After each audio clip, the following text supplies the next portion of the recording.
Hello, Mike from Music Shack, and another guitar demo for you. This is definitely a special one. This is a really nice Orville by Gibson Les Paul custom in wine red, made in 1993 in Japan.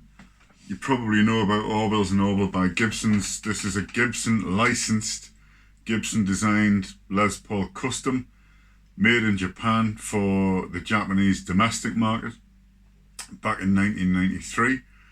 The history of these guitars essentially was that the Japanese factories, the likes of Matsumoto, Terada, Fujigen, were making such good replicas of Gibson Les Pauls and Gibson SGs and all the other main Gibson makes that Gibson licensed production of guitars for the Japanese domestic market to some of those companies, and that was Orville by Gibson, Orville being Orville Gibson, who was the founder.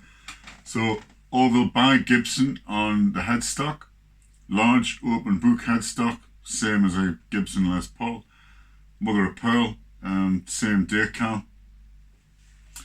This one is in wine red, as I mentioned. It is a stunning looking guitar. It is a player's guitar, so it's got dings, it's got, the scratch plate is scratched, that's what it's there for. It has some superficial scratches on the body, a few little dings and marks, but nothing major. That doesn't take away from the wood that's underneath, from the stain and the paint job, and the lacquer, which is nitrocellulose. It's got binding front and back. Original hardware, so bridge, tailpiece, pickup covers, tuners are all original. The tuners say made in Japan on the back, which is what the Grecos had on them, probably made by Goto. The pickups inside this one are American made Gibson PAFs, and they've got, I'll show you pictures up on the screen. The sticker actually came off on one of them as I was taking the guitar apart and cleaning it up. So the sticker is partially removed, but they are the original Gibson PAF pickups. Exactly the same ones that were put into the American guitars that were shipped from American Gibson factories out of Japan and used there. The wiring in it is not original. The pots were worn and crackly, so I replaced them with a solderless kit, which I favour because it just makes life easier. I know soldering is what the purists and the traditionalists like, but ultimately you're connecting wires to metal in order to conduct the signal that goes through them. This does the job perfectly well. It also means if you want to swap out your pickups at any point or take them out, it's easier to do. And I'll supply the diagram that goes with these pickups so you know which numbers tally up to which cable. So the switch is new, the pots are new, and the wiring is new. The pickup wiring is replaced. The original pickups had been cut down a number of times and the cables were too short. So I've taken the pickups apart and I've put replacement traditional braided cable in. Pots are high quality, 500K. They are nice. I quite like these ones. You need a firm turn. They're not stiff, but you're not going to knock them by accident. And I'm currently using them on most of the guitars that I do electrical replacements on. What else? Cosmetically, this one is quite rare. It's rare in that it's wine red. There are not many Orville by Gibson wine red Les Paul customs doing the rounds. This one even more so because it's got an ebony fretboard and it also has fret edge binding.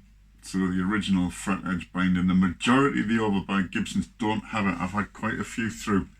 I think I've had one SG that did have it, and this is the only Les Paul custom that I've had that's had it in as well.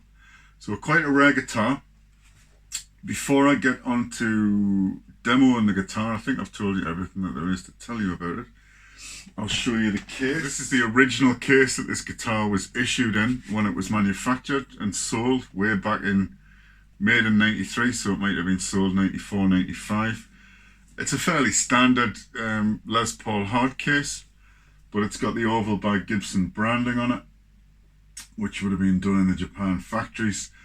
So these are very rare. I haven't come across one of these yet until I got a hold of this guitar. So the pairing of the guitar in its original case add to the rarity and the collectability and the nice kind of feeling that you get when you know the case and the guitar have been together all those years, because I'm a sentimental fool. Standard hard case, clips, all working. It's relatively basic inside. It's lined and fitted. It's got the usual compartment in here. Fits nice and snugly. Does a decent job of protecting it. It does have a ding on the back. Somebody at some point in its history has scuffed it, so you can see the wood shell underneath. Other than that, it's structurally sound and it's a decent case. That's all there is to say about it. You probably see me light that I use just to try and illuminate the little setup I've got a bit better to try and make the videos more watchable, but never mind. You can see the guitar.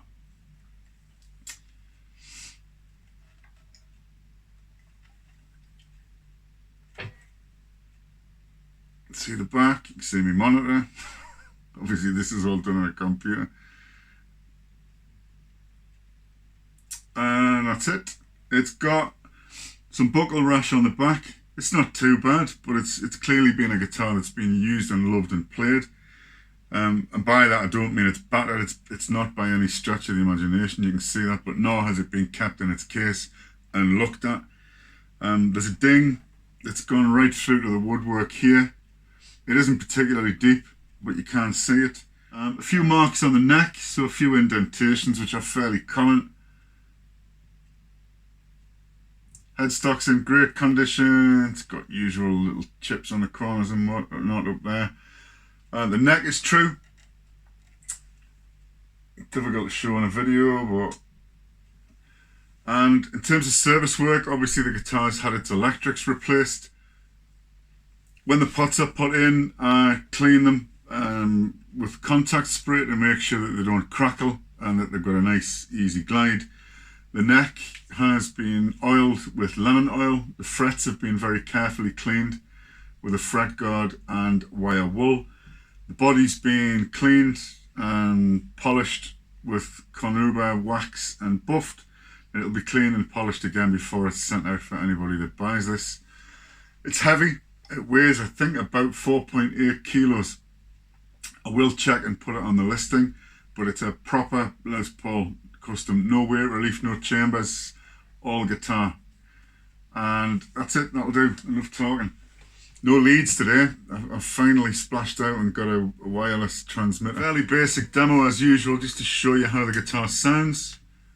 It's mic'd up, Blackstar amplifier mic'd up to a MIDI device and a room mic, so you're getting some of the acoustic sound as well as the...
Tone on the bridge.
Nice and crackle free. I know it take a long time to do that, but when I'm changing the electrics on these guitars, I want you to be able to hear what the controls do.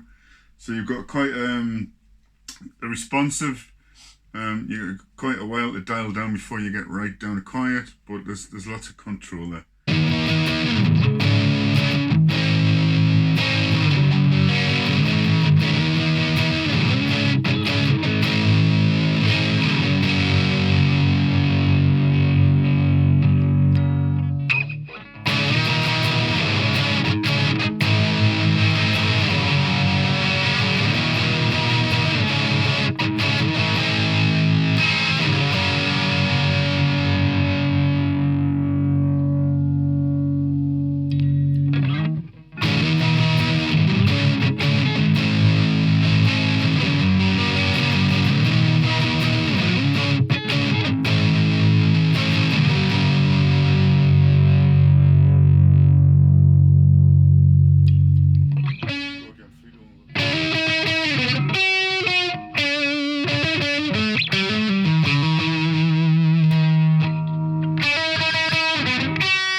thanks again for your time. I hope this was useful, and ta-da, bye now.